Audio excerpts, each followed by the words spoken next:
pesquisador Felipe Matos Tavares. Ele possui graduação, mestrado e doutorado em Geologia pela Universidade Federal de Rio de Janeiro, é especialista em Geologia Estrutural, com experiência em mapeamento geológico estrutural sistemático, no estudo de depósitos minerais tectonicamente controlados e de controles estruturais regionais de distritos e províncias minerais. Ingressou na CPRM em 2007, executando projetos de mapeamento geológico e de pesquisa mineral nas regiões Norte e Nordeste, destacadamente na província mineral de Carajás. Em primeiro lugar, eu queria agradecer aí a você e a Vale, né, pelo convite. Eu estou muito feliz de poder apresentar os resultados que a CPRM conquistou aí nos últimos anos para vocês. Grande parte, uma boa parte desse conhecimento só foi possível por conta de uma parceria muito positiva com a Vale, né? A gente já está há muitos anos aí trabalhando com a Vale cede para a gente amostras, a gente realizou trabalhos de pós-graduação junto com o pessoal da Vale, enfim,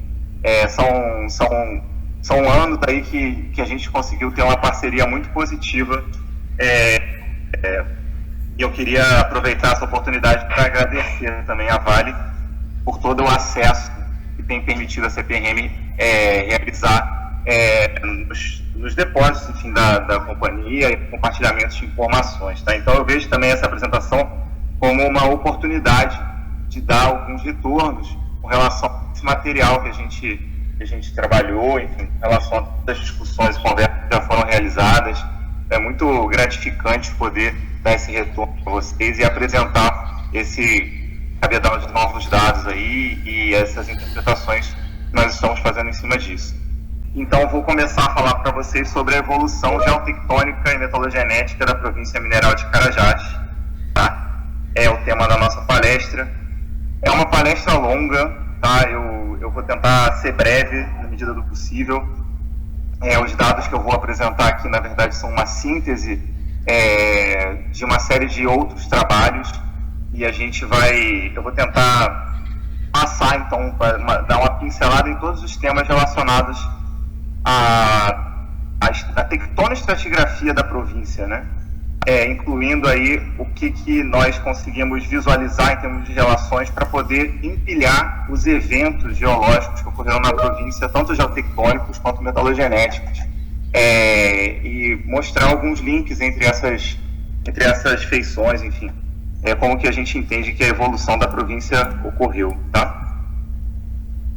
Bom, enfim, como vocês já sabem, a província Carajás está no sudeste do Crato Amazônico e ela é uma província polimetálica, né? A gente tem depósitos de ferro, depósitos gigantes, super gigantes de ferro, a gente tem depósitos de manganês, níquel, cobre, ouro, PGE, tem também ocorrências de bauxita, tem cromita, tem urânio, terras raras, enfim, bismuto, tungstênio. Como vocês sabem, é uma província muito rica em recursos, né? E a gente ainda nem terminou de conhecer o seu potencial. A parte oeste da província ainda é muito pouco explorada. Se vocês observarem aqui, toda essa porção oeste da província não tem sequer mapeamento geológico na escala de 1 para 100 mil ainda, né? Então, a gente ainda tem muito trabalho para realizar e muitas oportunidades podem surgir nessa parte oeste. E, bom, a província Carajás, então, né, ela fica... em Carajás a gente tem sempre essa confusão de nomes, né? Província Mineral de Carajás é o termo que se dá para a grande concentração de recursos metálicos, né, que estão aqui nessa parte norte do que se chama de província tectonoestratigráfica de Carajás, que seria a definição dos Santos, né, do Orestes.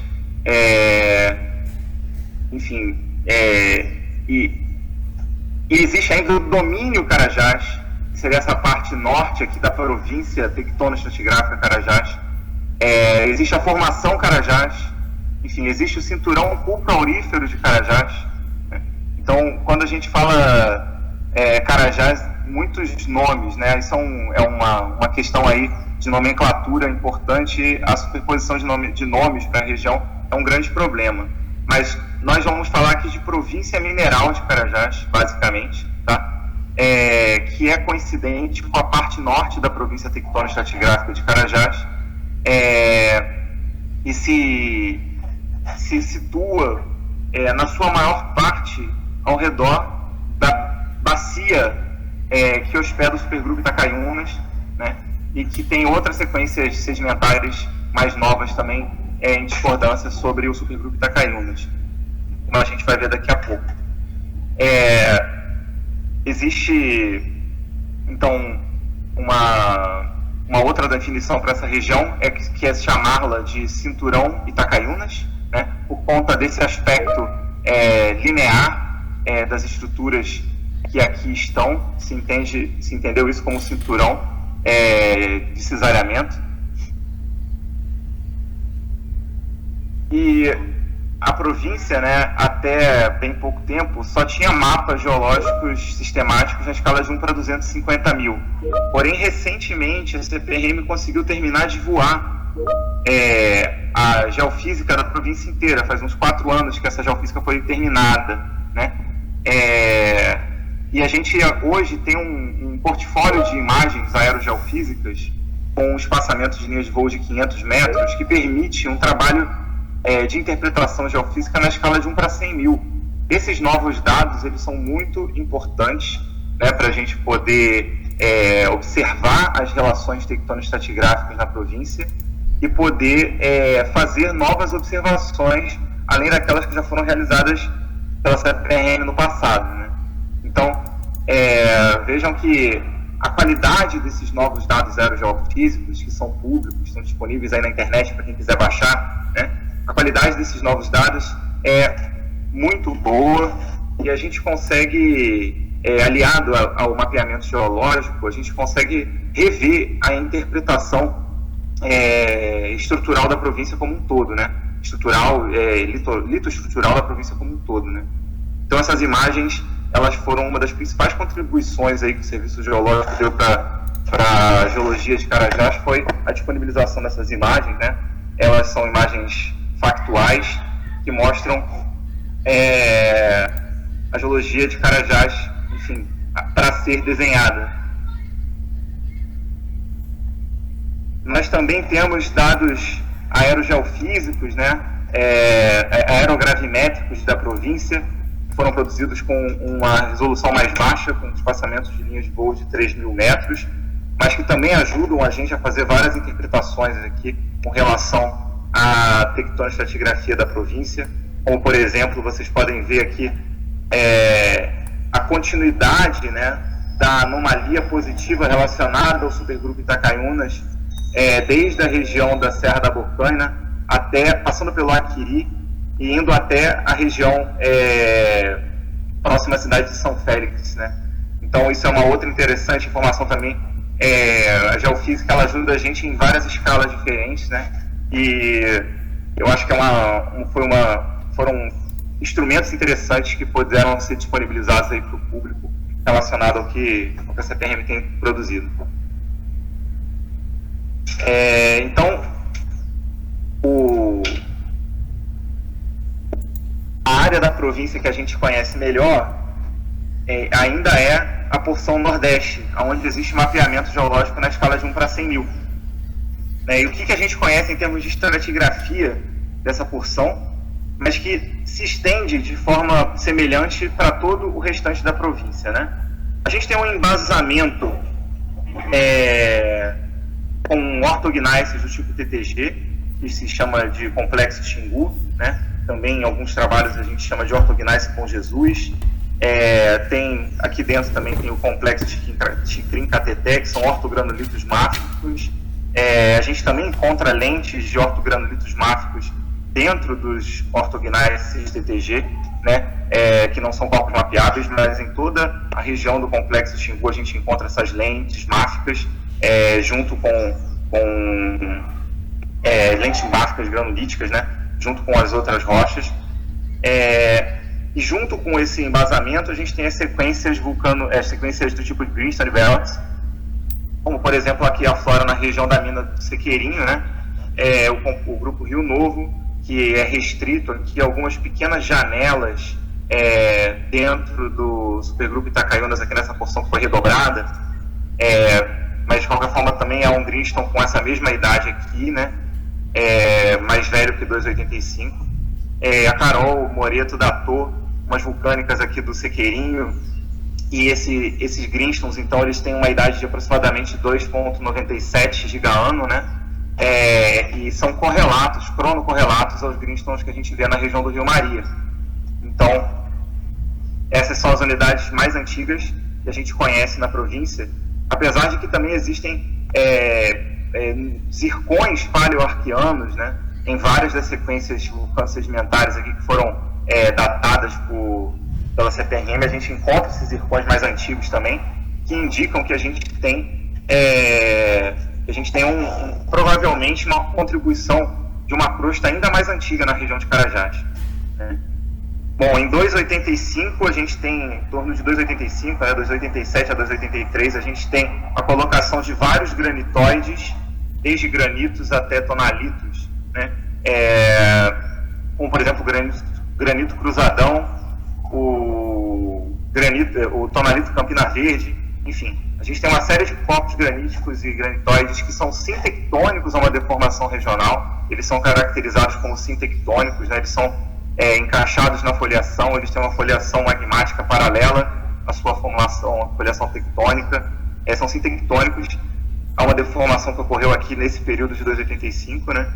Depois a gente tem a bacia do supergrupo Itacaiunas, assentado em discordância sobre esse conjunto de rochas. A gente tem aqui algumas rochas que estão no contexto de uma deformação e metamorfismo de alto grau, todas essas aqui embaixo, enquanto que aqui para cima a gente tem rochas que não foram deformadas e metamorfizadas nesse grau, que a gente chama de supergrupo Itacaiunas, né?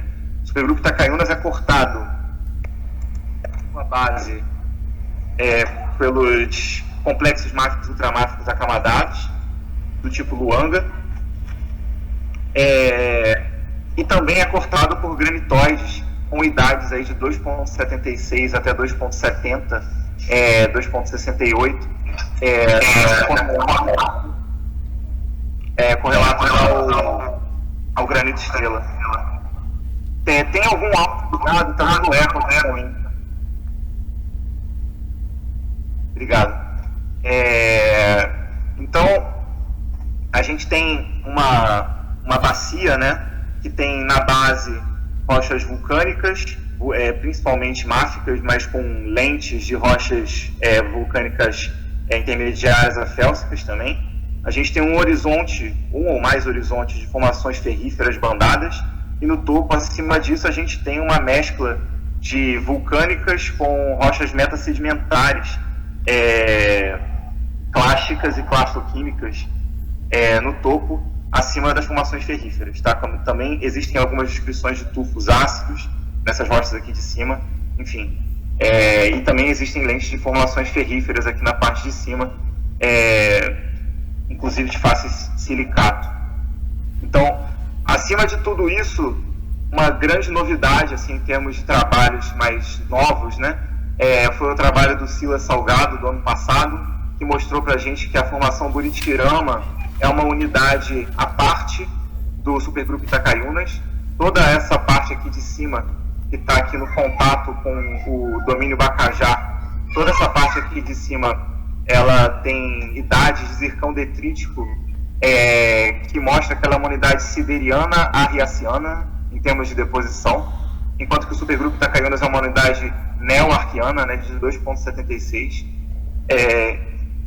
Então, mas tem uma população de zircões aqui que mostra que a área fonte principal da formação Buritirama é a região de Carajás, né? Então, ela está assentada sobre o supergrupo Itacaiunas, e acima dessas unidades a gente tem a formação Águas Claras. Existe uma discussão muito intensa sobre a idade da formação Águas Claras, né? Algumas pessoas entendem que a formação Águas Claras é arquiana por conta dos sios máficos, intermediários amáficos que foram datados na unidade. Outras pessoas entendem que esses sios, os zircões que foram datados, são zircões herdados e por isso a idade não seria válida, e entendem a unidade como sendo paleoproterozoica relacionada ao Riaciano, tá? Pelas idades aí que foram produzidas para a unidade, enfim, algumas delas ainda inéditas, mas de qualquer forma, trabalhos aí desde o FABRE, né, 2011, mostraram para a gente já que essa unidade aqui, ela provavelmente é paleoproterozoica. E a gente concorda com isso, a gente coloca ela daqui em torno de 2,1. E depois, por cima de tudo isso, a gente tem a formação caninana, o grupo paredão, que também são chamados de Gorotiri, né? Que são essas unidades aqui que estão em discordância sobre o restante das unidades, tanto aqui quanto aqui em cima, olha. Essa região aqui da Serra do Paredão é a mesma unidade, estratigraficamente muito semelhante. E, cortando tudo isso, inclusive essas unidades aqui, a gente tem os granitóides de 1,88, né? Que é da suíte intrusiva Serra dos Carajás. A gente tem tanto granitos como granito central, né? Quanto a gente tem veios ácidos que cortam, por exemplo, essa unidade aqui, a formação Gorotiri. Nessa outra direção aqui também, né? A gente tem diques ácidos, inclusive com textura rapaquive, que a gente datou aqui nessa região, que tem essa mesma idade. Então a gente tem, e que cruzam até a região do Planalto, né, aqui embaixo, da Vila Planalto.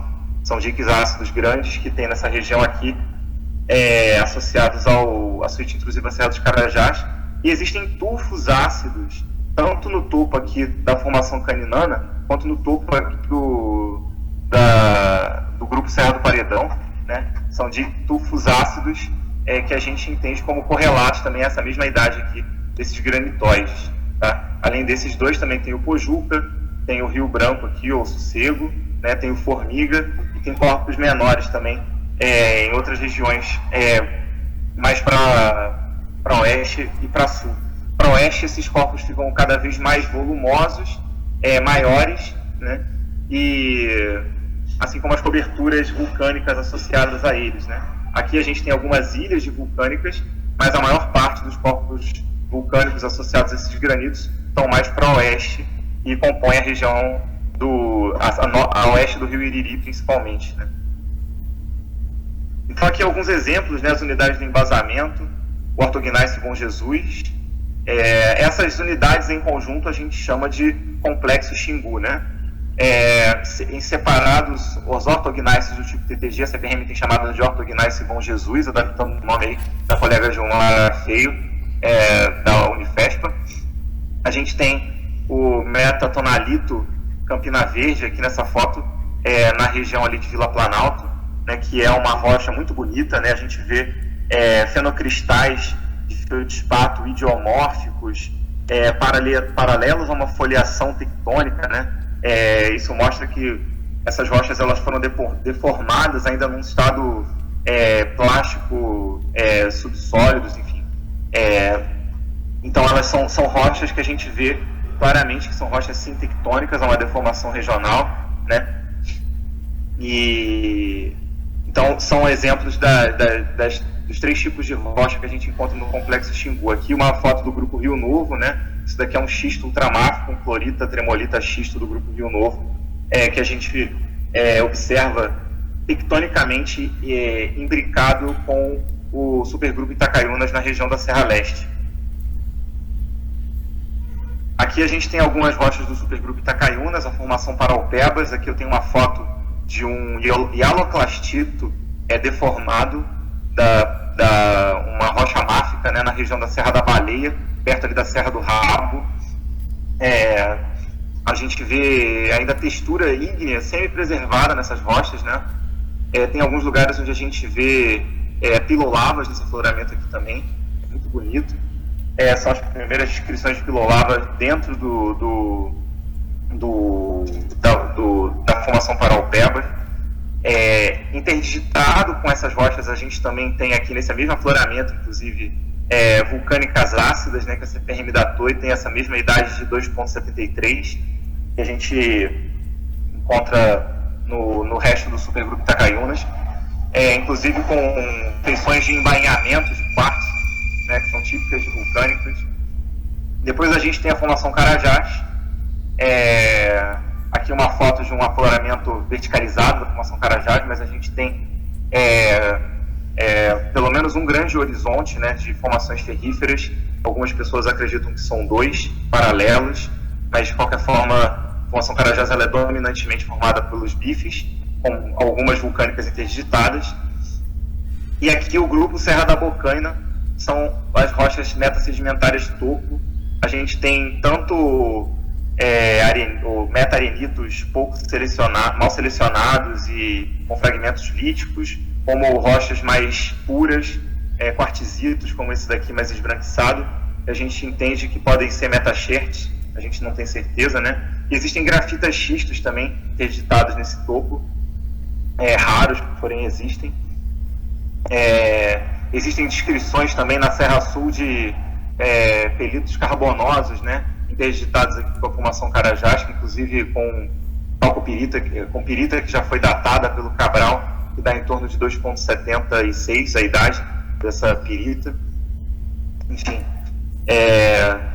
então uma unidade bastante bem caracterizada em termos de idade, né, e a gente entende, né, voltando aqui para o mapa, por conta das novas datações que a CPRM fez, que tudo que antes era mapeado aqui como Grupo Rio Novo, uma grande parte do que era mapeado como Grupo Rio Novo aqui, a gente está incorporando a região, a gente está incorporando ao supergrupo Itacaiunas, porque a gente datou algumas rochas aqui nesse arredor e elas têm essa mesma idade do supergrupo Itacaiunas. Tá?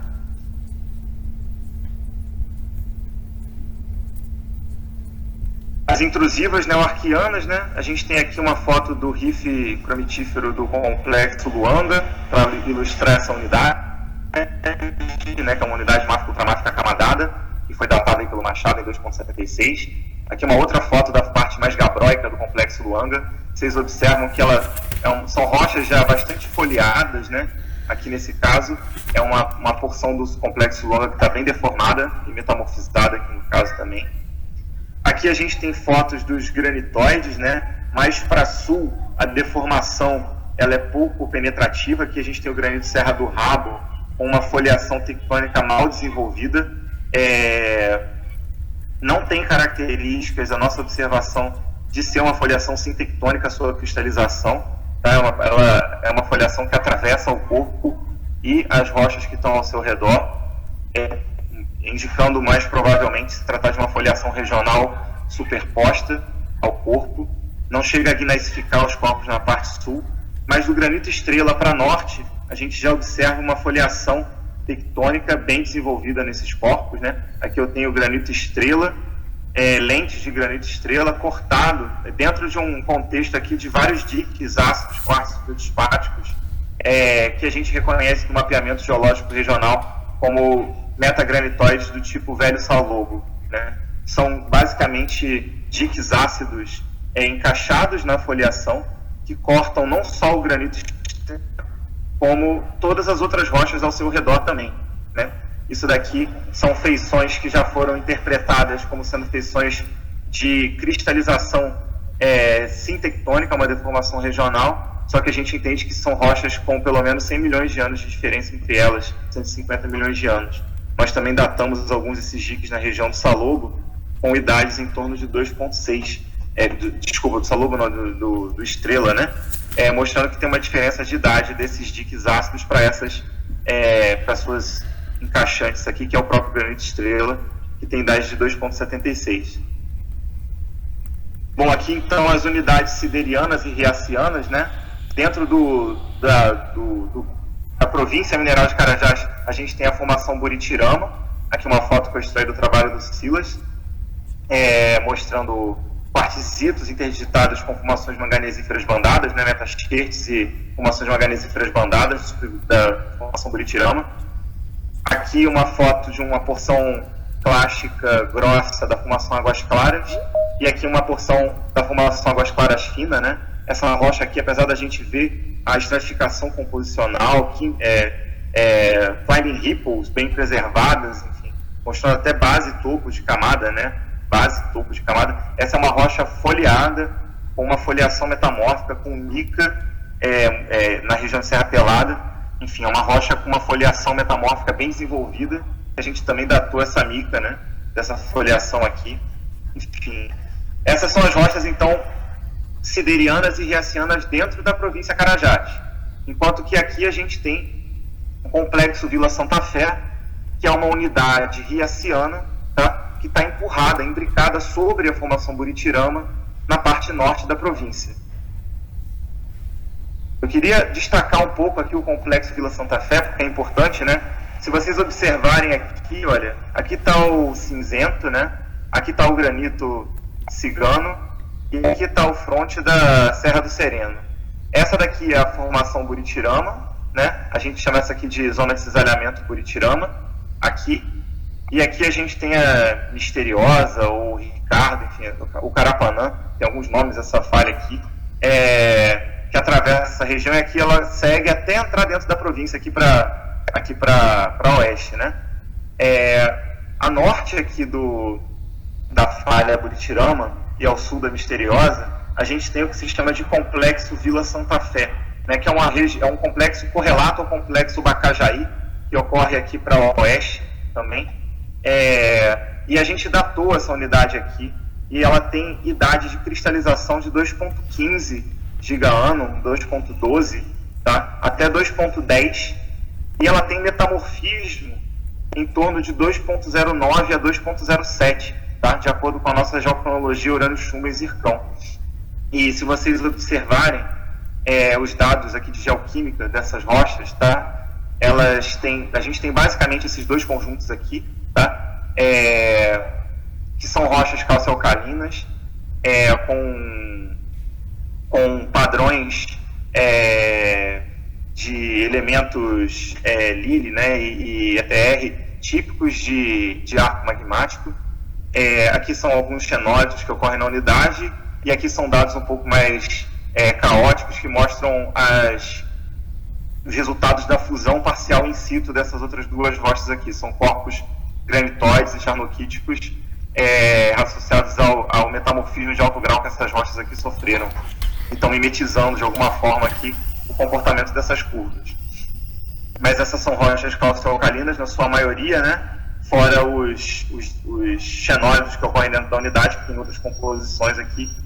Mas de qualquer forma, nós entendemos então o complexo Vila Santa Fé, que está aqui ao norte da falha Buritirama, como sendo rochas riacianas, de idade de cristalização riaciana, associadas a arco magmático, que estão acopladas ao complexo Cajazeiras, que está aqui ao norte. Ao norte da falha misteriosa, a gente tem as rochas arquianas do complexo Cajazeiras, né, um outro bloco tectônico que está ao norte aqui, e esse arco magmático está acoplado a esse bloco. A gente tem aqui evidências de que eles têm uma herança crustal, né, por isso que a gente diz que eles estão acoplados ao bloco Bacajá, e essas rochas elas estão imbricadas sobre a formação Buritirama. Lembrando que a formação Buritirama também tem essa idade de sedimentação siberiana riaciana, né? Com formações manganesíferas que, pela sua idade, são correlatas aí à Serra do Navio, em termos de idade, né? E aquelas outras grandes depósitos manganesíferos que a gente encontra na África.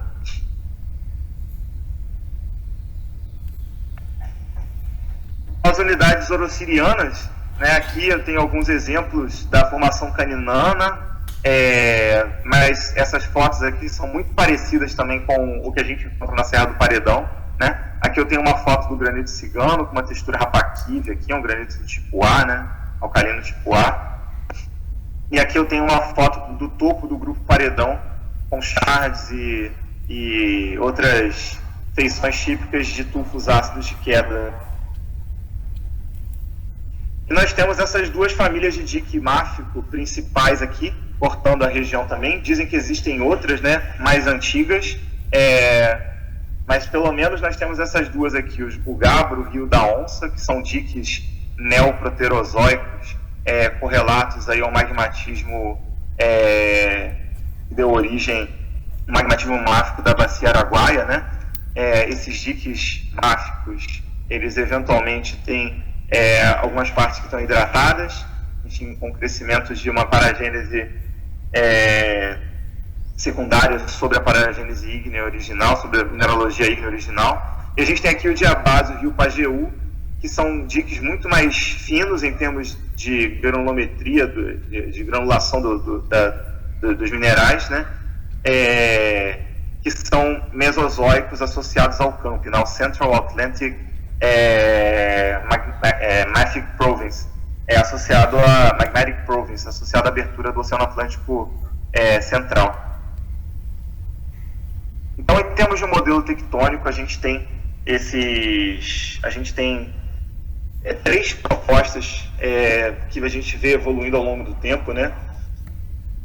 Começou com o professor Sena Costa, no fim da década de 80, e foi levado adiante, né, pelo pessoal da CPRM, naquela época pelo Orlando Araújo e o Maia, que trabalharam junto com outras pessoas da CPRM no mapeamento sistemático na escala de 1 para 250 mil da região de Carajás. Eles propuseram, então, uma dinâmica de deformação associada à flor positiva, né, a flores ora positivas, ora negativas, associadas ao movimento de cisalhamento transcorrente, em cima de alguns sistemas transcorrentes principais. E isso depois... isso é interessante a gente dizer, né, que esse modelo, um dos modelos pioneiros para a deformação de Carajás, e foi muito baseado em interpretação de sensores, né, de sensoriamento remoto, que naquela época estava surgindo de forma mais forte, tanto as imagens de radar, do Radan, como outras coisas que vieram depois, e também foi um dos mapeamentos geofísicos. Se produziu uma geofísica com espaçamentos de 2.500 metros, que também foi base para esse mapeamento na escala de 1 para 250 mil, tá? Que permitiu a construção desses modelos, e com um trabalho de campo bastante limitado aos principais rios e às poucas estradas que existiam naquela época. Para esse conjunto de dados, eles fizeram um trabalho fantástico, né?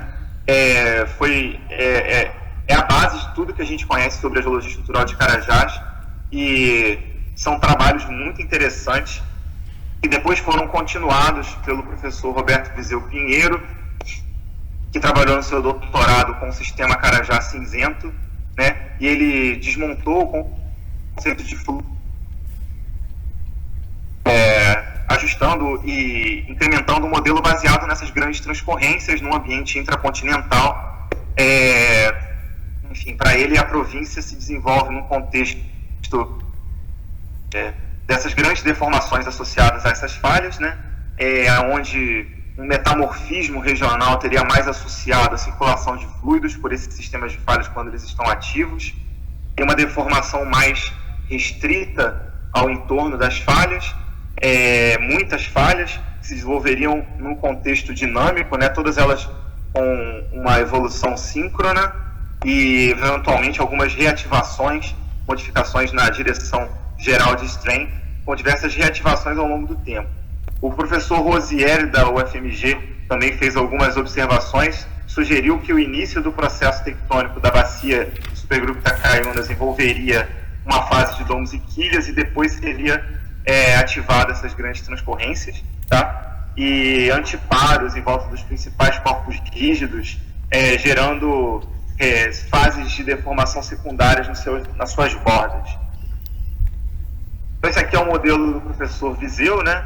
Em cima de um embasamento associado a lead tectonics, né? Se desenvolveria uma zona de cisalhamento, na qual se depositariam as bacias, e com várias deformações acontecendo em torno de 2,7 a 2,5. Né? Nesse modelo, ele coloca várias das feições aqui que estão a norte da província como fazendo parte de uma deformação que ocorreria em torno de 2,5. Esse daqui é o traçado geométrico das estruturas do professor Viseu, né? O mais conhecido aí, é de 2017, é uma das últimas versões que eu vi que o professor divulgou. Se vocês observarem,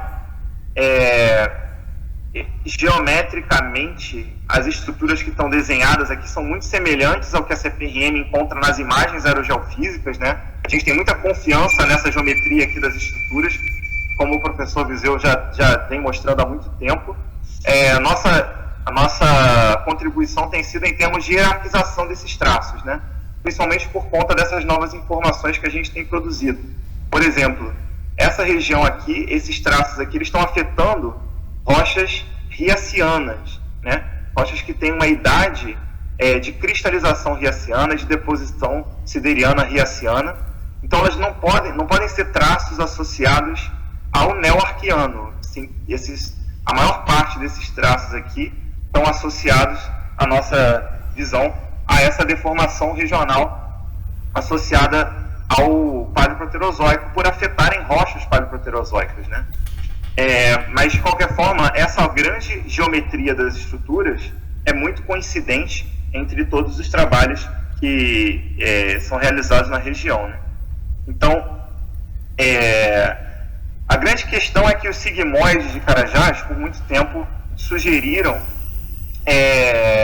transcorrência, né? Mas quando a gente trabalha com interpretação de imagens, a gente sempre tem que tomar o cuidado de que as imagens, elas mostram para a gente um ambiente bidimensional, né? E não necessariamente com o corte ideal em termos de cinemática para observação das direções de deformação. A deformação, quando a gente fala de imagem, é sempre aparente, né? Então, quando a gente olha para essa imagem aqui, todos esses sigmoides, eles podem ser explicados.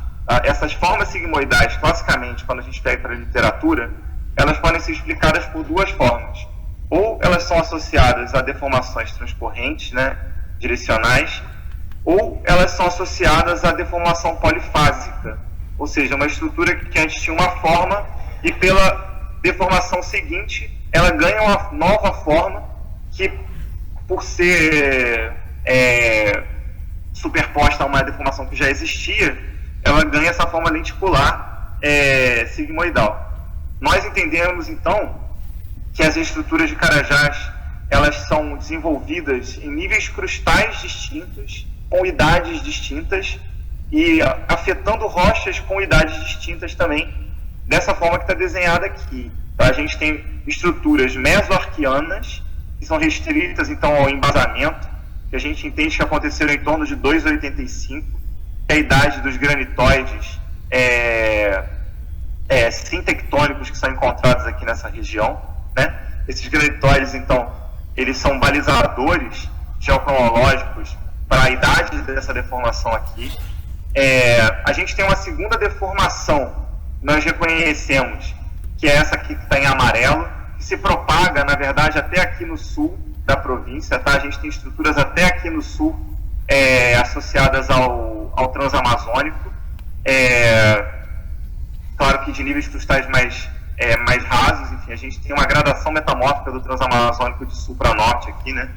Mas, de qualquer forma, essa em amarelo aqui estariam estruturas riacianas, e em preto, cortando essas estruturas, são estruturas mais novas que o riaciano. Como a gente mostrou aqui, essas estruturas aqui, ó, nessa direção aqui, elas arrastam, né, de forma rúptil-dúctil, as tramas mais antigas.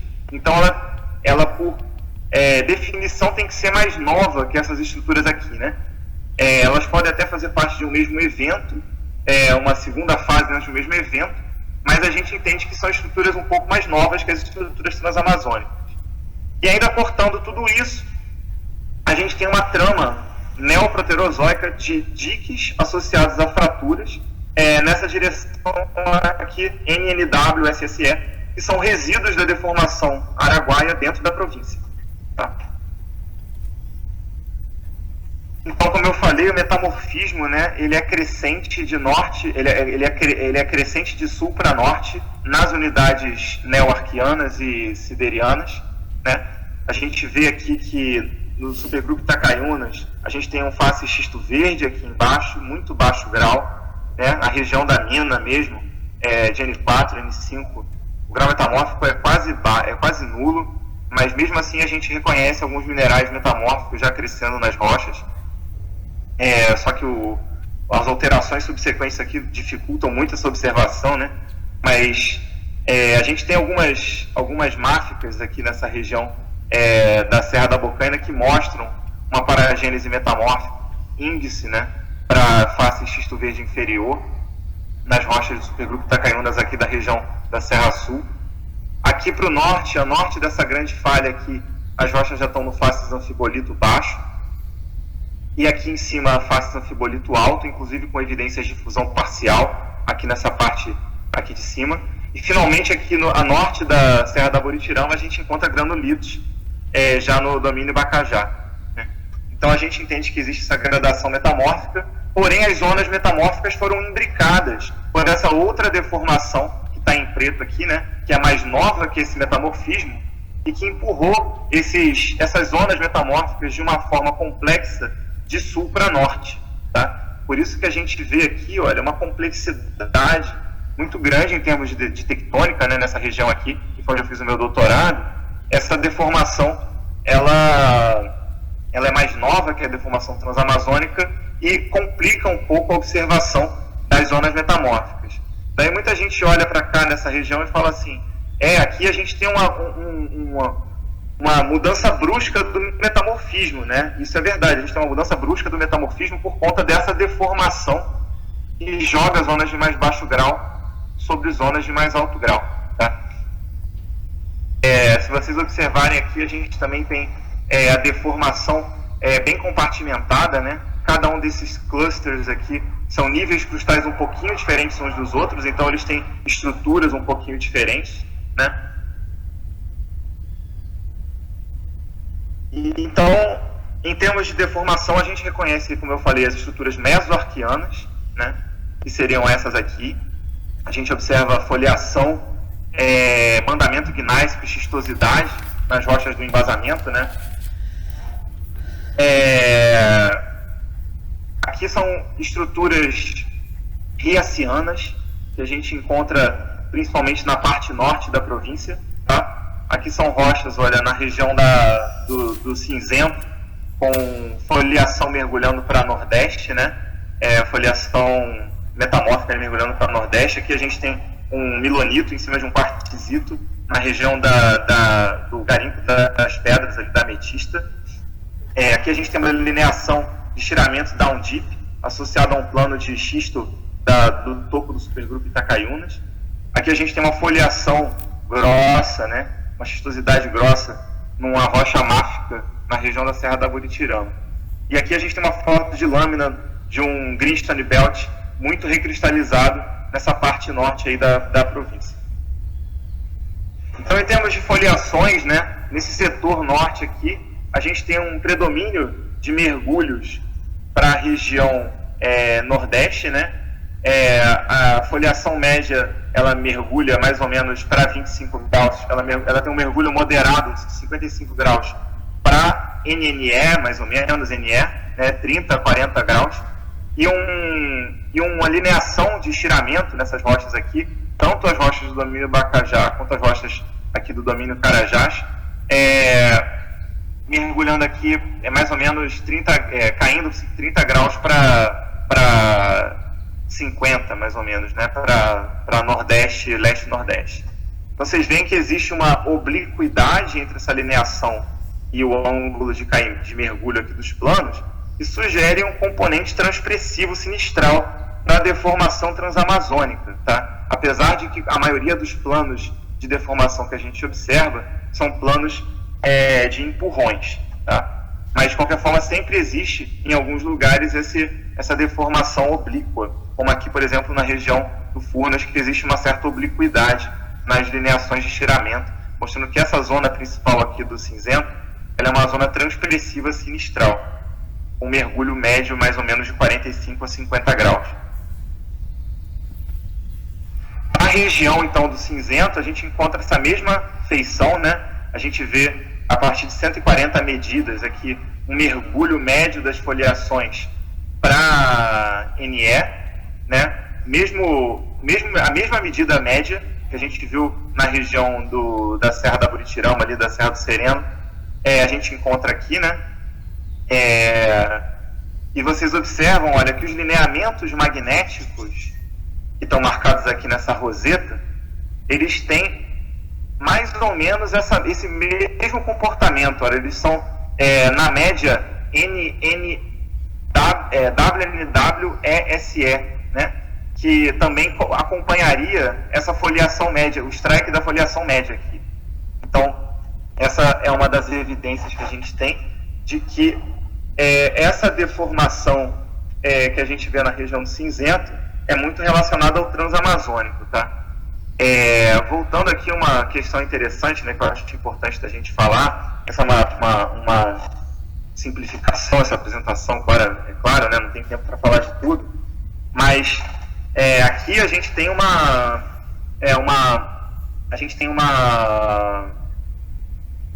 primeira deformação que afeta essas rochas. A gente não vê feições de transposição de foliação dentro do supergrupo Itacaiunas, tá? A gente entende que essa é a primeira deformação que afeta essas rochas.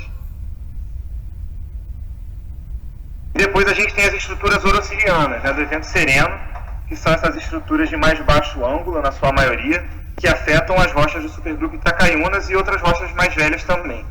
Nas rochas que já tem uma deformação anterior, né, a gente vê a foliação sendo dobrada e crenulada, né, e nas rochas que não tem foliação anterior, como as rochas da formação Águas Claras, a gente vê uma clivagem ardosiana sendo gerada planaxial a essas dobras recumbentes, como essa dobra aqui, que é da região de Serra Pelada, mostrando para a gente micas, né, micas brancas, pouco cristalinas, enfim, transicionais aí da ilita para a muscovita. A divergência dessas estruturas geralmente é para NW, tá? Essa seção aqui está mal posicionada, na verdade é NNW, SSE. E aqui eu tenho um exemplo dessa superposição na escala de lâmina, né? Uma foliação de face de anfibolito sendo truncada por uma zona de cisalhamento, uma banda de cisalhamentos de baixa temperatura em face xisto verde, que é do sereno. Esses eventos, né? O evento transamazônico seria o evento riaciano e o evento sereno sendo o evento orociliano.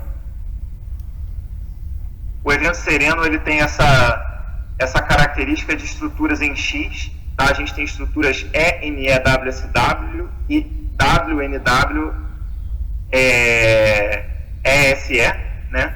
Então a gente tem essas duas direções principais aqui, nessa direção e nessa direção, e a gente observa que essas estruturas elas truncam as feições anteriores, que são reorientadas e dobradas por essa família de estruturas, que é uma família de estruturas rúctil-dúctil. Então a gente observa principalmente feições de baixa temperatura. Na região do cinzento, né, a gente observa esse X, da mesma forma, essas estruturas em azul nesse mapa, que é um X que a gente vê deslocando as feições anteriores e ondulando as feições transamazônicas, né? Em preto aqui vocês veem que as estruturas transamazônicas estão onduladas pelas estruturas do evento sereno. E finalmente a gente tem as estruturas extensionais orocilianas, associadas à colocação dos granitos do tipo cigano, né? É uma deformação rúctil saturada em fluido. A gente tem sempre fluido preenchendo as estruturas, né? Aqui eu tenho uma brecha em quebra-cabeça, vocês podem olhar que os fragmentos se unem, não há uma grande movimentação associada, mas há uma quebra hidráulica associada a um esforço extensional. Aqui eu tenho também veios mostrando esse aspecto em quebra-cabeça, né? Alta pressão de fluido num ambiente extensional. E aqui eu tenho uma brechinha com ouro visível aqui da região de Serra Pelada. O ouro de Serra Pelada está muito associado a essas estruturas aqui, cortando a charneira da dobra, né? De Serra Pelada. E eu tenho tardiamente então as estruturas ediacaranas cambrianas, que cortam aqueles diques neopaterozoides que eu mostrei para vocês, né? Aqui eu tenho ultramilonito de baixíssima temperatura. Vocês veem que o dique amáfico, né? Isso aqui é uma lâmina. Essa espessura aqui é de 200 micrômetros, ou seja, são ultramilonitos de baixíssima temperatura que cortam essas rochas, tá? Cortando também aqui a formação paredão, a gente tem algumas estruturas associadas e uma clivagem em chevron que a gente vê nas rochas do supergrupo Itacaiunas, na bordinha de uma dessas grandes estruturas aqui do neopaterozoico. Eu vou passar direto pelas seções, mas é só para mostrar para vocês que essa deformação aqui do Sereno tem essa vergência de topo para noroeste, a deformação transamazônica tem essa vergência de topo para sudoeste, né? E a vergência da deformação arquiana, mesoarquiana, a gente não tem como definir, tá? A gente não sabe muito bem, mas a princípio é de sul para norte. Mas esse dado a gente não tem certeza dele porque as estruturas podem estar imbricadas, né? E mostrando de uma forma que a gente não consegue ter certeza. Então, como eu mostrei, né, ambos os modelos estruturais de hoje disponíveis para a província, eles são similares no arranjo geométrico das principais estruturas, mas existe uma diferença no arranjo tectono-estratigráfico e hierarquia das tramas, que, a nosso entender, é o fruto aí do acúmulo dessas informações geocronológicas sobre as unidades, né, que permitem a gente hierarquizar as estruturas que as cortam de uma forma mais assertiva, né? Então, existe essa discussão se existe ou não existe uma deformação neo-arquiana, né, na província. A gente entende que não, tá? Que a primeira fase de deformação regional do supergrupo Itacaiunas é no Paleoproterozoico, e isso principalmente porque a gente não reconhece feições típicas de superposição tectônica, de redobramento, em toda a área que a gente mapeou, e nem aqui nessa parte oeste, onde já foi trabalhado também, tá? Então a gente entende que são as primeiras estruturas. Isso tem implicações metalogenéticas importantes, né? A gente vai chegar lá agora.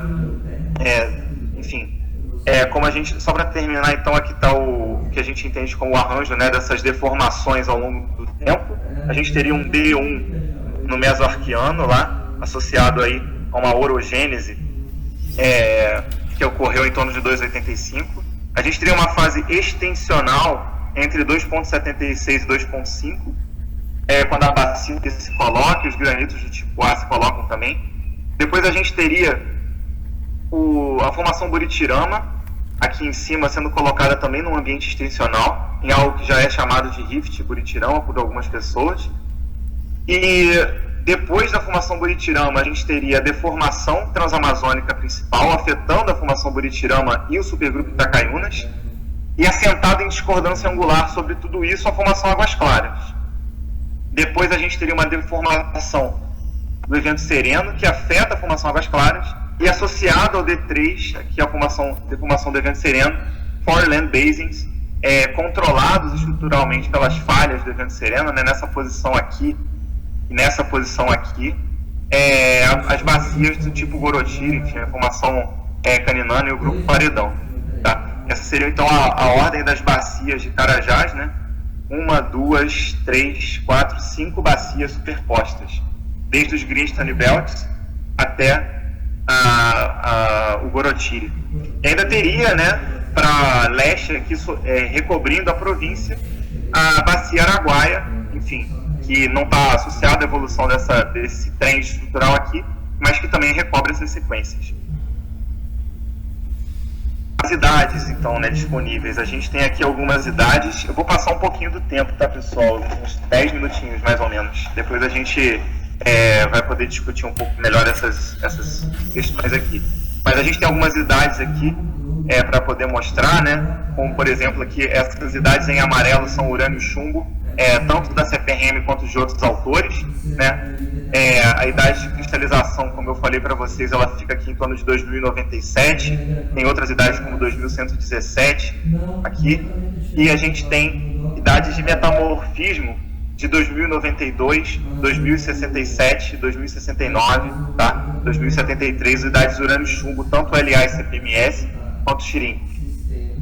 Em azul aqui, a gente tem idades argônio-argônio, que eu produzi no meu doutorado com o professor Paulo Vasconcelos, lá na Austrália.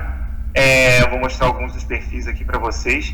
A gente tem idades de resfriamento associadas ao transamazônico, tá? Se vocês olharem aqui para esse círculo vermelho, são todas as idades transamazônicas, né? Até aqui na região da Serra do Rabo, a gente tem essa influência térmica do transamazônico, enfim, importante. E acho importante dizer também que recentemente aí foi publicado, né, na World Geology Review alguns dados aí se eu não me engano, de monazita, se eu não me engano, de 2010 milhões de anos aqui nessa região aqui, tá? Não me lembro exatamente o depósito, mas depois a gente pode falar sobre isso aí. Tem 2 dados, urânio e chumbo, do grupo aí do professor Xavier e da professora Lena aqui nesse sul aqui, mostrando que existe uma atividade térmica nessa região aqui em torno de, com essa mesma idade transamazônica, tá? A gente tem uma idade, se não me engano, do borrachudo, da Carol, que dá 2070, se eu não me engano, eu não tenho certeza da idade, e tem essa idade nova agora de 2010, que foi publicada algumas semanas atrás na World Geology Reviews. Então não é só o argônio, né? A gente tem idades, urânio e chumbo também, indicando uma atividade termotectônica, enfim, de alguma natureza nessa região aqui que ainda precisa ser mais bem entendida. Nós entendemos que está associado ao Transamazônico. Aqui são alguns perfis de argônio que a gente produziu. Olha, se vocês observarem, esses daqui, por exemplo, tem um platô muito flat de altíssima qualidade, tá? Com mais de 90% do argônio liberado aqui, para calcular aqui 70%, aqui 90% do argônio. Isso daqui para uma idade arqueana, né, para uma idade paleoproterozoica, é muito bom, tá? É a melhor idade de argônio possível para esse tipo de contexto. Aqui a gente tem idades em cela, quando a gente fala que é uma idade metamórfica, que precisa ser calculada pela isócrona, né? Desculpa, uma idade não metamórfica, uma idade endogênica, que precisa ser calculada pela isócrona, né? Então são dados, eu só mostrei isso aqui como calibrador para vocês verem que são dados com muita qualidade, e não são dados de idade mista, tá? Se fosse idade mista, esse perfil aqui, ele seria inclinado. Como ele é um perfil platô, isso daqui é uma idade de reset nesse momento aqui. Isso é muito importante porque essa é uma diferença muito grande do potássio argônio para o argônio-argônio, né? As idades argônio-argônio, quando são platôs, assim, elas são idades de reset e não idades mistas. Essa é a principal vantagem do potássio argônio em relação ao argônio-argônio. Desculpa, do argônio-argônio em relação ao potássio argônio. Então, aqui está o conjunto de idades que a gente tem aí para essa região. A gente tem 2 grandes conjuntos aqui, né, do Transamazônico e do Evento Sereno, do El Oro-Siriano, né, que são as idades importantes aí para poder destacar. Agora, vamos mostrar uma seção gravimétrica que foi produzida a partir dos dados da CPRM. Esse daqui é o limite do Bacajá com Carajás, tá? Essa modelagem, então, ela mostra para a gente realmente esse contexto imbricado das rochas do Bacajá sobre Carajás. Isso daqui é importante para caracterizar esse limite colisional compressivo, tá? E aqui o nosso modelo, então, ele estaria mais ou menos nesse contexto aqui, em 2,85 colisão Rio Maria Carajás, que nós estamos discutindo na CPRM, provavelmente não é exatamente uma colisão, né? Mas é um sistema linear associado a uma sagducção, enfim, algum processo realmente orogênico associado a um processo de tectônica vertical. A gente não sabe explicar muito bem, mas a gente entende que o análogo aí é Vênus, né? Com estruturas lineares importantes associadas a movimentos de lead tectonics. Mas, enfim, o mais importante é que a gente tem nesse momento aqui, instalação de algum tipo de estrutura translitosférica, né, em cima da qual depois a gente tem a abertura da bacia Carajás, ou rift Carajás, enfim, se é rift mesmo ou não, é uma questão aí que eu não vou tocar em muito detalhe agora, mas é uma bacia que a gente entende como sendo associada ao relaxamento desse ambiente orogênico aqui de 2,85. Depois a gente teria em torno de 2,5 a 2,3 a fragmentação do paleocontinente, instalação da bacia Buritirama aqui, né? E depois em torno de 2,1 a 2,07 a inversão da bacia Buritirama e do supergrupo Itacaiunas pela colisão do arco Vila Santa Fé e do complexo Cajazeiras, que estaria acoplado aqui atrás, sobre Carajás. Depois, num segundo momento, como reflexo de orogêneses que estão acontecendo em forma distal aqui da região de Carajás, como a região do Tapajós e outras regiões, a gente teria movimentos internos associados ao orógeno sereno, né, ao sistema sereno. Finalmente, em torno de 1,88, o colapso e o magmatismo Atumã. Finalmente, a deformação neoarquiana, neoproterozoica, né, e os diques tardios mesozoicos. Bom, agora vamos falar um pouco das mineralizações. Eu vou tentar ser breve para a gente poder ter tempo para discussão. A gente está abordando a geologia, enfim, a metalogênese de Carajás a partir do conceito dos sistemas mineralizantes, né, do Wilborn lá. E nós estamos usando isso para chegar em mapas de favorabilidade, que seria uma ferramenta para ajudar a orientar a exploração mineral, a tomada de decisão da exploração mineral. Tá? E a gente fez como piloto na região de Carajás um mapa pro cinzento, que é a região que a gente melhor conhece do ponto de vista do mapeamento, com a principal mina da província, que é a mina do Salugo, e a gente agora está expandindo esse mesmo conceito para o Aquiri e para o cinturão sul do cobre. Então, em termos de sistemas mineralizantes, a gente entende que a província tem pelo menos 1, 2, 3, 4, 5, 6 épocas metalogenéticas com diferentes sistemas mineralizantes. Tá? A gente tem o ouro orogênico mesoarquiano, associado à deformação aí, de 2,85, né, que está restrito principalmente na região da Serra das Andorinhas, mas isso provavelmente enriquece o background em ouro de todos os greenstone belts da região. Né? O grau metamórfico na região da Serra das Andorinhas é um pouco mais baixo do que na região de Carajás, para esse evento mesoarquiano, né? Então é por isso que lá tem mais ouro do que em Carajás associado a esse sistema orogênico, mas isso enriquece o background de ouro dos greenstone belts. Depois a gente tem os dois sistemas coevos que afetam a bacia Carajás no momento da instalação do supergrupo Itacaiunas. Né? A gente tem um sistema exalativo responsável aí pela formação dos depósitos de formação ferrífera, né? E também alguns corpos menores de manganês exalativo e depósitos de cobre e zinco, como o depósito Pojuca. Aí é uma confirmação também do Gustavo Melo recente de exalativo também no Igarapé, Bahia, como a Ana Dreyer já tinha apontado anteriormente, né? E a gente também tem evidências de um sistema exalativo, proto-minério exalativo na região do Furnas, né? Dos furos de sondagem do Furnas. E a gente tem o sistema magmático associado ao níquel PGE, né? Do Luanga, enfim, e outros corpos máficos, ultramáficos com esse potencial também. Depois a gente entende que existe uma grande época metalogenética para a colocação de depósitos IOCG, de 2,72 mais ou menos até 2,55 ou 2,45, né?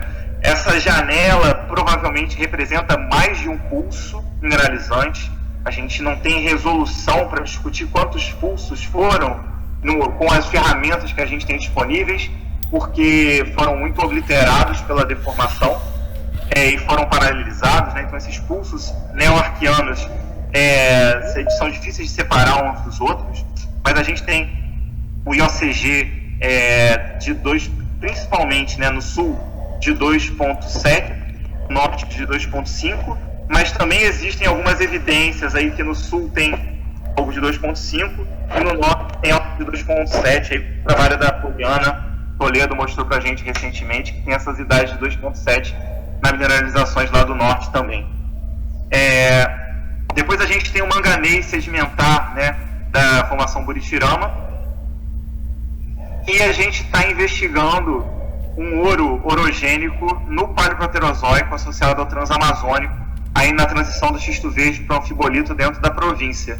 Existem alguns prospectos aí que a gente está trabalhando com outras empresas que mostram esse potencial, principalmente na região do Aquiri, para veios de quartzo e carbonato com sulfeto, presença de ouro, inclusões fluidas com CO2 e baixa salinidade, diferente daqueles sistemas associados ao IOCG. Tá? E finalmente a gente tem os sistemas relacionados ao granito, associado a 1,88, e o IOCG de 1,88, e eu sempre tenho essa dúvida, né, será que é IOCG mesmo, ou será que é o IOCG-like, né? Seria o IOCG modificado pelos fluidos relacionados ao granito. fica essa dúvida daí, né? Então a gente tem 3 épocas metalogenéticas para o cobre, né? O singenético, o IOCG principal, relacionado aos granitos. E no cinturão norte do cobre, eu vou passar um pouco mais rápido aqui para a gente poder chegar logo nos dados. O lineamento do cinzento é a estrutura predominante, foi descrita inicialmente, como a gente já falou, como uma estrutura transcorrente. Os novos dados permitiram a gente fazer essa classificação mais moderna. A estrutura principal do lineamento do cinzento é uma estrutura rasa, que não hospeda grandes mineralizações, mas aonde ela corta as estruturas antigas, existem depósitos importantes. A gente tem as mineralizações mais antigas de cobre e zinco, como Pojuca, né? Sempre tem essas rochas fragmentárias associadas e dalmasianitos associados também, rochas com cordierita, antofilita, lictonita, xisto, que também estão presentes no Furnas. Aqui eu tenho um exalito do Furnas, com algumas rochas clásticas, fragmentárias no Furnas também, interditadas com metachetes, são típicas de depósitos exalativos. Aqui eu tenho uma foto de lâmina do Furnas com esse cordierita, comictonita, antofilita, xisto do Furnas, que é muito semelhante ao que se encontra no Pojuca. A gente tem um horizonte de cordierita, antofilita, comictonita, xistos, que está segmentado pela tectônica, mas ele ocorre aqui no Furnas, no Pojuca, ocorre aqui no Furnas, dando essa volta aqui dessa dobra, e ele ocorre de novo aqui na região de Paraupebas e na região da Serra Leste, tá? São as mesmas cordierita, antofilita, comictonita, xistos, no mesmo nível, no mesmo horizonte estratigráfico da bacia, sempre próximo às formações ferríferas. Bom, depois a gente tem os IOCG, né? Os IOCGs, então tem essa idade, está errada aqui, as 2.7, né? 2.5. Na região do Sequeirinho, que é o depósito mais bem conhecido, a gente tem esses 2 corpos que já foram entendidos como sendo parte de um mesmo contexto metalogenético e hoje são entendidos como de idades diferentes, né? O Sossego de 1.8 e o Sequeirinho de 2.5. Salobo, aqui também é um dos depósitos IOCG mais importantes da província, né? Vocês observam, uma coisa importante para se falar do Salobo é que a gente tem essa milanitização aqui na borda do corpo, né? Mas não dentro da zona mineralizada. Dentro da zona mineralizada as rochas tem uma foliação milonítica. E a gente entende que aqui a gente tem algumas fotos de brechas, né?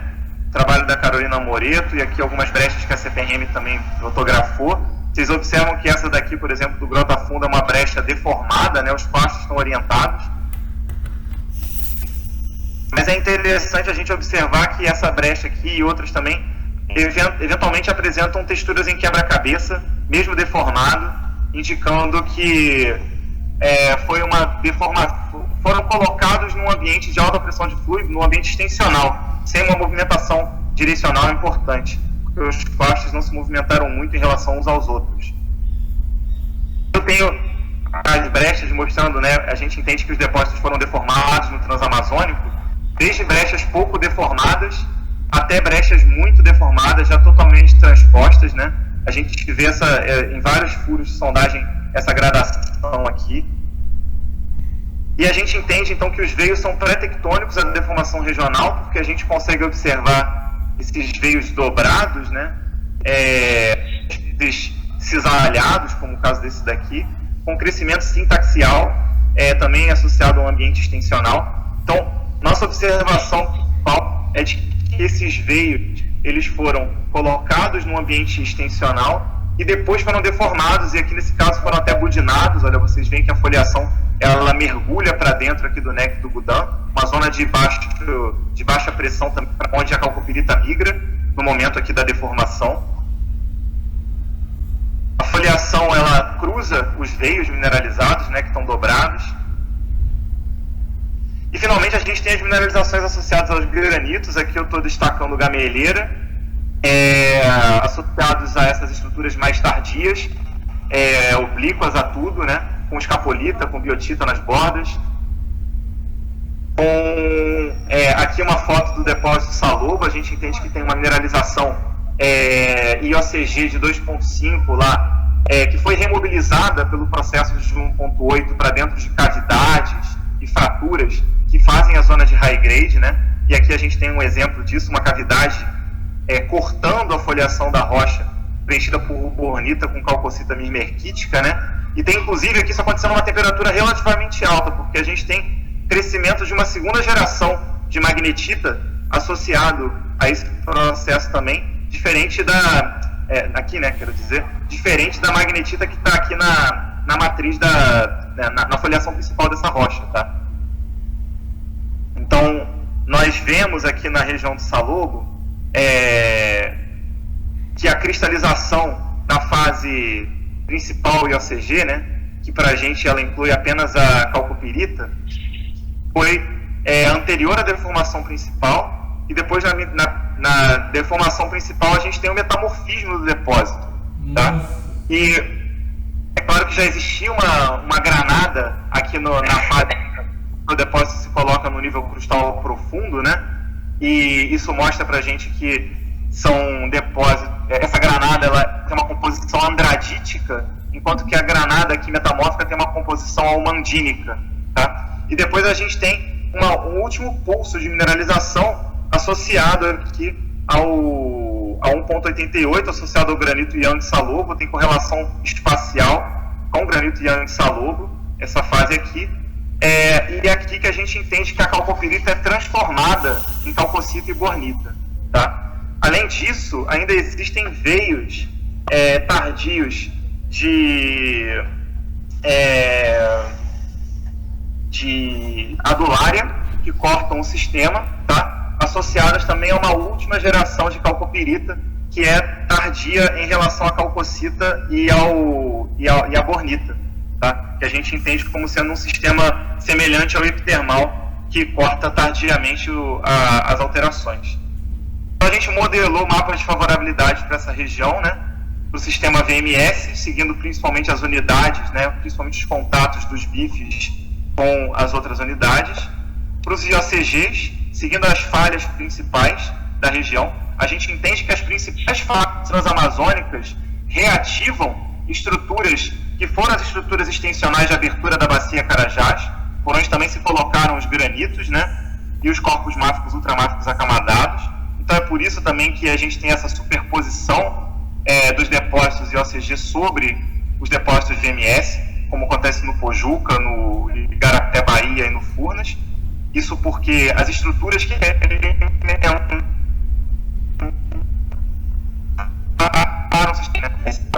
falhas de borda da bacia, e a gente entende então que as falhas principais que estão marcadas aqui, por exemplo, são falhas de abertura da bacia Carajás que foram reativadas nesse contexto compressivo do Transamazônico, e por isso que os depósitos seguem as zonas de cisalhamento principais.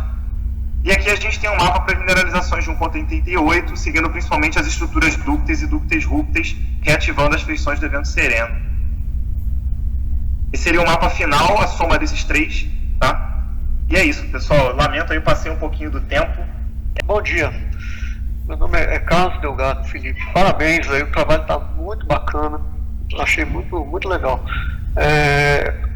Eu andei bastante também na região de Carajás, regionalmente, e eu observei também algumas estruturas de supranorte, ali na região da Serra Arqueada, São Félix. Esse que você está botando atribuído ao evento sereno, né, se eu não me engano, é supranorte, SSE para NNW. Qual que você imagina que seja o motor dessa tectônica do evento sereno, hein, por favor? Explica um pouco melhor para mim. Tá, eu vou explicar. Vamos olhar aqui essa imagem primeiro, né, que eu acho que ela é a mais bonita. Vocês estão conseguindo ver minha tela, né? Aqui no sul, olha, São Félix, Serra Arqueada, né, e outras ilhotas que tem aqui no meio, a gente tem entendido hoje, tem colocado dentro do supergrupo Itacaiunas, tá? Existem datações recentes aqui de vulcânicas ácidas aqui na Serra Arqueada que mostram que aqui a gente tem supergrupo Itacaiunas. A gente entende que aqui tem uma falha, olha, que passa aqui, que vem por aqui, e vem até aqui na região da Serra do Rabo. A gente entende que aqui existe uma estrutura transamazônica e seria um dos últimos frontes de deformação do Transamazônico, né, aqui para o sul. Como a gente viu, existem dados de Transamazônico aqui, urânio-chumbo e argônio até essa região aqui, né? Então, a gente entende que essa estrutura daqui ela é uma estrutura transamazônica. Ela é recortada por do evento sereno. Se vocês olharem nessa imagem aqui, o que seria uma estrutura do evento sereno? Seriam essas estruturas aqui, por exemplo, essas estruturas lineares, né? Elas são estruturas frágeis e pouco profundas, tá? Essas estruturas, elas movimentam as tramas anteriores e arqueiam as tramas anteriores, tá? Essa grande estrutura daqui, por exemplo, também é uma estrutura do evento sereno. Aqui a gente tem uma estrutura do evento sereno, olha, outras frases aqui. Aqui, por exemplo, atravessa na região do Alto 118 e vão acabar lá na região da Serra do Rabo, né? São estruturas que a gente entende como estruturas que foram desenvolvidas num contexto de baixíssimo grau, tá? Quando a gente vê os milonitos associados a isso, a gente tem tanto rochas miloníticas de baixa temperatura, como a gente tem eventualmente brechas de falha associadas ao evento sereno, tá? Ou seja, existe uma certa heterogeneidade em termos de nível crustal, né?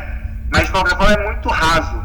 São estruturas que se desenvolveram num ambiente muito raso, tá? A imbricação tectônica ela é associada principalmente às áreas onde você tem sequência vulcano-sedimentar. Nas áreas de embasamento a gente tem mais rotação de blocos, enfim, outro tipo de feição. Nós entendemos que regionalmente, aí eu vou ter que vir para uma outra imagem aqui, ó. Deixa eu abrir aqui o meu SIG do Carajás, que aí eu acho que eu posso mostrar para vocês de uma forma melhor.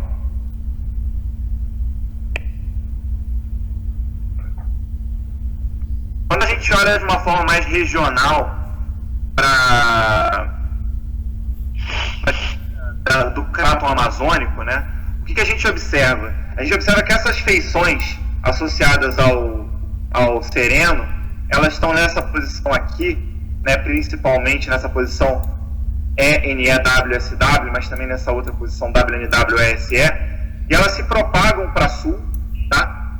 E para oeste, elas se concatenam com uma série de estruturas NWSE, que são visíveis aqui no oeste da província, que chegam até a região do Tapajós. Essas estruturas NWSE aqui, elas vêm até a região do Tapajós, tá? Dados recentes de topografia de magneto telúrico da CPRM aqui na região do Tapajós mostraram que essas estruturas aqui no Tapajós são grandes empurrões, tá? Aqui no Tapajós. A gente tem aqui no sul na região sul aqui do Rio Maria, na região da Serra do Inajá, existem empurrões com essa mesma direção, com a mesma vergência, tá? Sendo cortados por granitóides que a CPRM datou aqui de 1,98.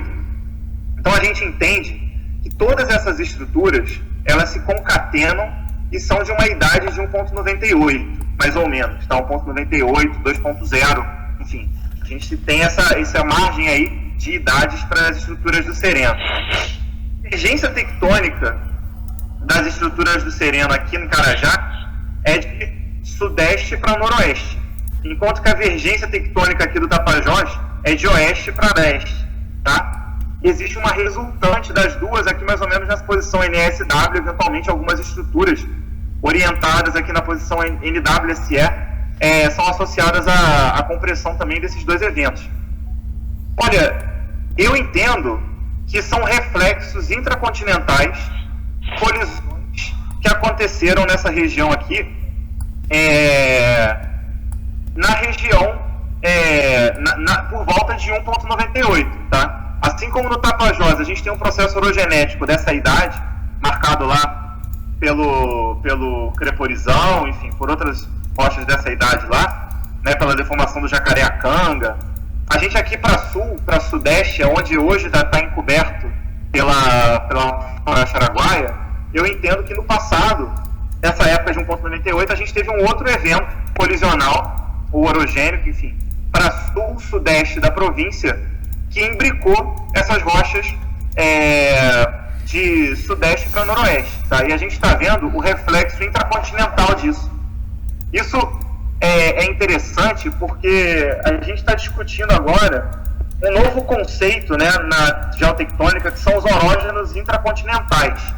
É um tema que está ainda sendo desenvolvido dentro da ciência, né, da geotectônica. Eu entendo que a gente tem aqui em Carajás reflexos intracontinentais de orógenos que aconteceram a centenas de quilômetros de Carajás, tá, ou milhares de quilômetros. As estimativas aí, se você olha para a orogênese do Himalaia, são de até 3.000 quilômetros de influência das estruturas do Himalaia para dentro da placa eurasiática, né? Então, assim, é possível ter interferências intracontinentais de baixa temperatura muito longe dos frontes orogenéticos. Eu entendo que essas estruturas seriam isso. A gente tem 2 picos de deformação, né? Um no Transamazônico, associado aqui à colisão do Carajás com Bacajá, né? Com Cajazeiras, com o bloco Cajazeiras, e outro seria 100 milhões de anos depois, uma outra colisão, um processo tectônico, enfim, compressivo, associado à mesma idade do Tapajós, do Transhudsoniano, enfim, que seria um processo aqui de sudeste para noroeste. Esses processos foram os ciclos orogenéticos que deram origem ao paleocontinente Atlântica, né? Ou Colúmbia, enfim. Então, eu entendo que são reflexos intracontinentais, tá? Ok, obrigado. Felipe, tem uma pergunta da Poliana, tá no chat, ela colocou aqui. Você quer falar, Poliana, você tá aí ainda? Quer fazer a pergunta? Oi, pessoal, estou aqui sim. Oi, Felipe, tudo bom? Oi, tudo bom, Poliana? Tudo bem. Obrigada pela apresentação, parabéns. Realmente é impressionante a quantidade de dados que você tem, né? A gente já conversou várias vezes sobre isso. Se der tempo, eu queria só perguntar para você, no caso que a gente vê a expressão do evento paleoproterozoico, né, que seria relacionado a um evento tectônico que ocorreu ao norte, na região norte da província. Essa expressão nas idades obtidas lá na parte sul, né, nas idades próximas de 2.1, 2.0, se essa expressão ela é só termal ou se tem alguma deformação associada, e no caso da deformação, se houver deformação associada, 2.1 mais ou menos, né? Se essa mesma, se alguma coisa similar não poderia ter acontecido durante o Neoarquiano, quando o evento tectônico aconteceu lá no sul e a expressão pode ter ocorrido lá na porção norte, a expressão, no caso, deformação. Ótima pergunta, Poliana. Então, eu vou mais uma vez aqui voltar para esse mapa aqui, né?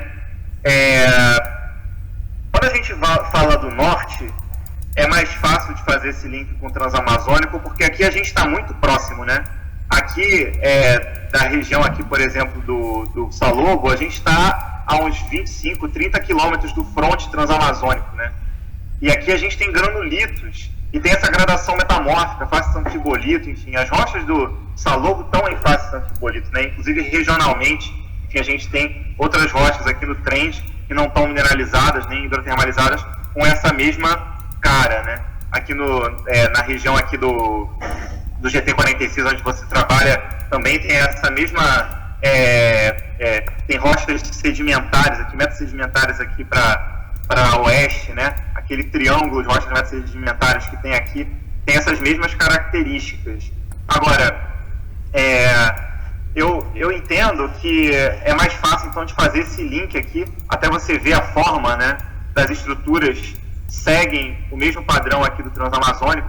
Aqui no sul, fazer o link com o Transamazônico é um desafio que vai surgir agora. A CPRM está realizando um mapeamento, né? Um mapeamento geológico de toda a província. A gente está fazendo 9 mapas 1 para 100 mil para fechar o mapeamento sistemático na escala de 1 para 100 mil da província inteira. Esse é um produto que a gente deve lançar até 2023, né? Então, a gente vai investigar no campo essas correlações. Mas eu vejo nessa imagem aqui, olha, depois de entender que isso daqui são rochas neoarquianas, e as amostras que a gente tem daqui também mostram que não há um redobramento, e sim uma única fase de deformação aqui nessas rochas, né? Essa estrutura aqui, então, ela, na nossa visão, ela seria uma estrutura transamazônica. Uma parte, né? A gente tem a estrutura mesoarquiana sendo transposta em parte aqui, em alguns segmentos, pela estrutura transamazônica. Eu entendo que, assim, em outros horóscopos a gente vê isso também, né? A gente tem o metamorfismo com esse crescente aqui de sul para norte, e a gente tem falhas, enfim, que estão expondo são falhas tardias em relação ao sistema, que estão expondo níveis crustais um pouco mais profundos em frontes mais distais, né? Eu acho que seria talvez o caso dessa região aqui. A gente tem uma outra falha aqui, expondo o nível crustal um pouquinho mais baixo aqui, que seria esse contato aqui do Itacaiunas com o embasamento, né? Eu não sei se eu respondi a sua pergunta, mas eu acho que aqui embaixo essa estrutura provavelmente é uma estrutura transamazônica. E assim, só uma coisa que eu acho importante de colocar, né? Para mim, o principal vetor prospectivo da província é o contato do supergrupo Itacaiunas com o embasamento e com os granitóides do tipo A de neoarquianos, né? A gente tem esse contato aqui na região do Salobo, a gente tem esse contato aqui na região do Sequeirinho, né? E a gente tem esse contato aqui na região do Aquiri, onde tem várias prospecções aí para IACG. Eu entendo que esse mesmo trend aqui, a gente tem várias possibilidades interessantes em termos de prospecção, porque eu entendo que é esse mesmo contato replicado, tá? Eu entendo que isso daqui, essa região aqui que eu estou colocando o mouse em cima, que vira aqui para baixo, depois sobe de novo aqui, né? É o contato do supergrupo Itacaiunas com o embasamento que replica, mimetiza essa falha de abertura da bacia. E essa falha de abertura da bacia é exatamente a estrutura principal para a colocação dos depósitos de OCG. Seria a estrutura acoplada à estrutura translitosférica que permite a formação dos depósitos de OCG.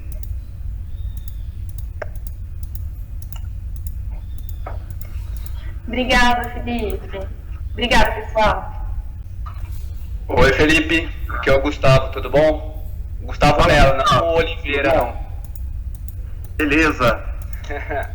Valeu pela apresentação aí, Felipe. É sempre legal ver você apresentar os dados aí de estrutural de Carajás e relacionar com a metalogênese, né? E a gente fica aqui aprendendo um pouco.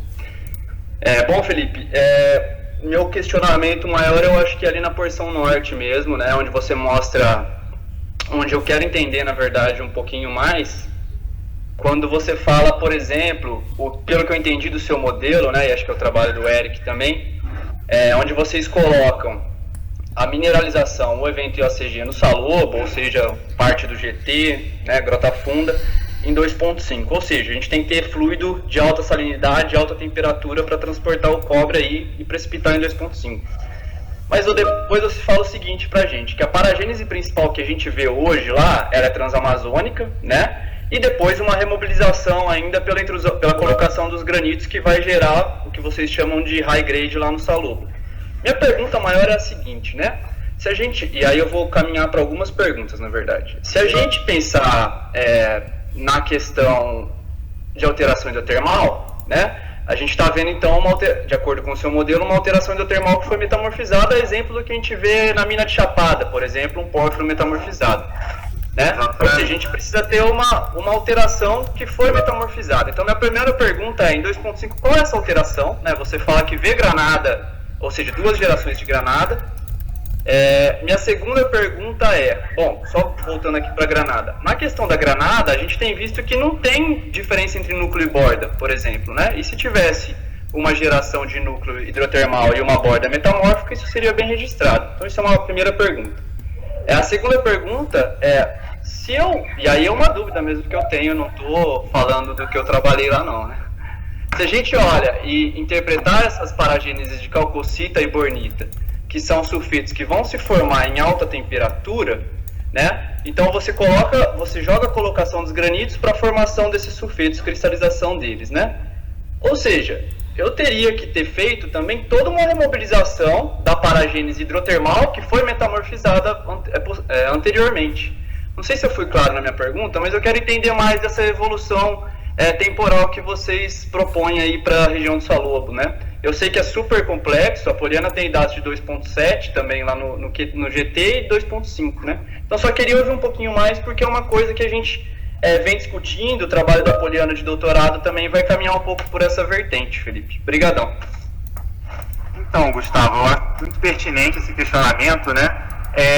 Como eu falei aqui em alguma parte da minha apresentação, diferenciar através de métodos estruturais, né, através da geologia estrutural, mineralizações de 2.5, de mineralizações de 2.7, é muito complicado para a gente, porque a gente está trabalhando de rochas que, no nosso entender, foram obliteradas por uma deformação que veio depois. Então, a gente não tem resolução no nosso dado para dizer se a mineralização é de 2.5 ou de 2.7, tá? A gente não tem essa informação.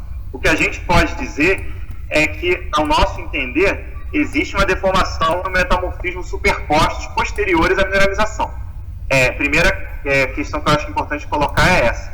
Assim, a gente tem, então, um depósito que, ao nosso entender, passou por um processo mineralizante que foi pré-tectônico em relação à deformação regional, e a gente tem um outro processo que foi pós-tectônico em relação à deformação regional. É isso que a gente diz para o Salobo, né?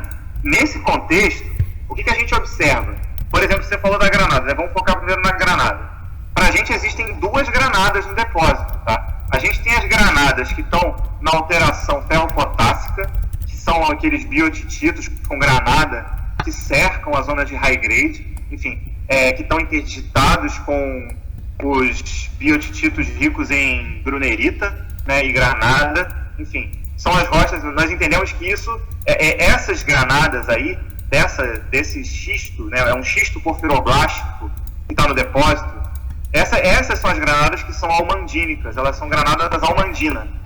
Nós entendemos que essa granada, até porque a gente vê o padrão de foliação interna da granada, foi uma coisa que não deu tempo de mostrar aqui, mas a gente vê que a granada é sintectônica em relação à foliação, e essa granada, ela é almandínica, tá? Enquanto que quando a gente está na região de brecha, e aí eu digo brecha, a gente tem aquelas, no Salobo, existem algumas brechas de calcopirita, né? Então, a gente vê, o que a gente entende lá é que você tem uma primeira fase de mineralização com calcopirita, que forma essas brechas com calcopirita, com fragmentos de anfibólio e magnetita dentro da brecha, né? E depois a gente teria a substituição dessa calcopirita por bornita e calcocita, né?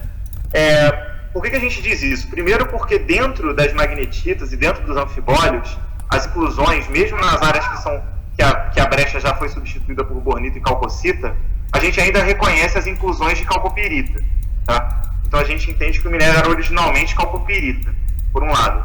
E por outro lado, voltando ao tema da granada, a gente tem essas duas granadas. Tem a granada almandina, que está na zona de alteração ferropotássica, e que é uma granada que a gente entende que é sintectônica. E a gente tem uma granada, essa granada ela é idiomórfica, ela é típica granada metamórfica, na nossa opinião, com giro, rotação, enfim, de granada sintectônica, sua cristalização.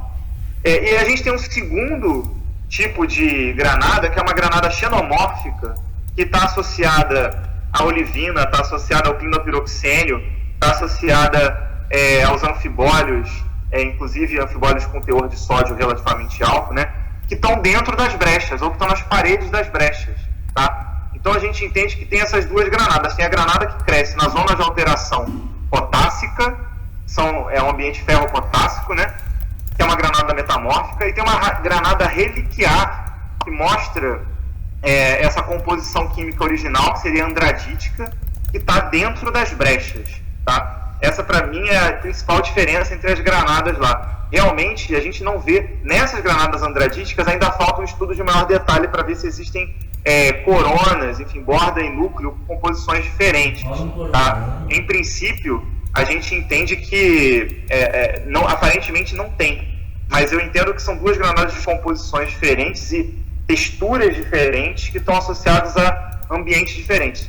O que eu gostaria de ver, na verdade, era a datação dessas granadas, né? Existem métodos aí, dá para datar essas granadas por urânio e chumbo, dá para datar por samara neodímio. Eu gostaria de datar, de ver alguém datar essas duas famílias de granada diferentes, né?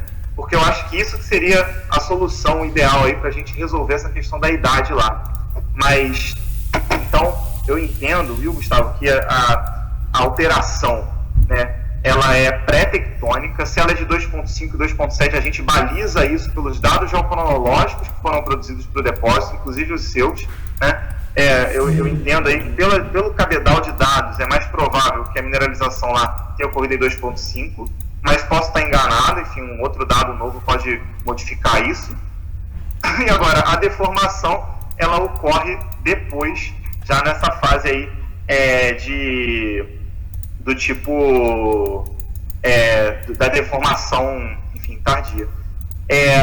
Com relação às alterações tardias, eu acho importante a gente dizer o seguinte: pelo que a gente consegue observar, ela começa, a alteração pós-tectônica, né? Ela começa quente, tá? E ela vai esfriando ao longo do tempo. Ela começa ali cristalizando bornita e calcocita, enfim, e magnetita, né? Mas ela termina com hematita, com quartzo carbonato associado a epidoto e a adulária, enfim. Então são coisas que é uma temperatura que é cadente. Tá? A gente entende que começa quente e termina frio. Não sei se também é um pulso ou 2 pulsos, enfim. Mas a gente trabalha com uma escala que é na ordem relativa dos eventos, né?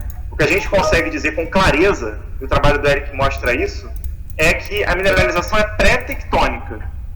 Essa aqui é a principal questão que a gente vê. Tá? Se a tectônica é arqueana, paleoproterozoica, quaternária, é outra questão. Mas ela é pré-tectônica. Enquanto que existe uma outra mineralização que a gente entende que é pós-tectônica, associada a essas paragêneses aí, que são intrinsecamente relacionadas à bornita e à calcocita, onde a gente conseguiu observar. Mas morfologicamente o depósito ainda preserva a sua forma original do IOCG arqueano. Tá? Eu entendo que isso casa de uma certa maneira com essa visão do Pollard sobre as alterações de 1.88 em Carajás. Respondi a sua pergunta, Gustavo? Valeu, Felipe. Não, acho que é um assunto complexo, né? Não é à toa que daria pra gente ficar 3 horas discutindo. Obrigadão. Eu vou deixar também até os outros... a gente vai sempre se encontrar por aí, né? E conversando mais. Mas obrigado pela explicação. Vou deixar o pessoal falar aí também um pouco. Carol Moreto colocou uma pergunta também aqui, Gustavo. O tempo está super justo, mas se der tempo, sobre as idades de urânio, chumbo, monazite e titanita em ao redor de 2.5 em bifes e anfibolitos do Nuno Machado, na região norte.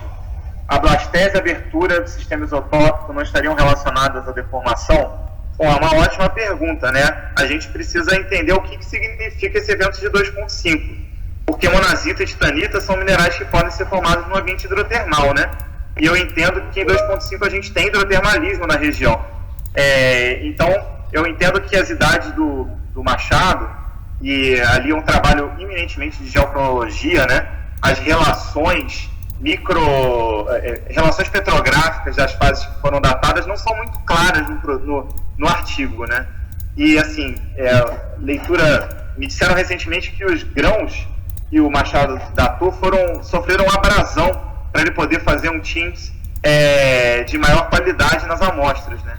Então, assim, ainda sempre fico na dúvida com o trabalho do Machado se apareceria qualquer transamazônico nele por causa dessa abrasão que os grãos sofreram, a abrasão mecânica que os grãos sofreram para serem datados. Mas, de qualquer forma, essas idades de 2.5, para mim, Carol, elas representam o hidrotermalismo, tá, que ocorreu na região. E assim, essa idade de 2.5 ela é importante, né? Se vocês olharem os dados novos aí do Silas Salgado, ele mostrou que existe corpo granítico em 2,5, não é só dique ácido que nem a gente encontra no sul, né? Lá no norte existe corpo granítico com essa idade aí de 2,5, e ela marcaria a abertura desse rift Buritirama. Então, assim, como é que pode a gente ter as duas estruturas paralelas, né? Em um lugar a gente tem abertura de rift, em outro a gente tem deformação formando blastese. Eu acho difícil de crer, sabe? Eu acho mais fácil da gente imaginar que essa idade de 2,5 ela é uma idade de abertura. E outras feições que a gente vê também, né, elas são repetitivas. Não só no cinturão norte, mas quando a gente vai para outros depósitos mais para o sul, essas feições aí em quebra-cabeça também continuam ocorrendo. Então a gente entende que são feições associadas à extensão, né? A gente entende que a mineralização está associada à extensão. Não vai dar tempo de mostrar, mas eu tenho várias fotos aqui para mostrar que a mineralização ela é eventualmente cortada por bandas de cisalhamento, mas nunca desenvolvida num contexto de ultramilonidos, né, como acontece, por exemplo, em Ernest Henry, Monacoff, nos depósitos sintectônicos clássicos da Austrália, né?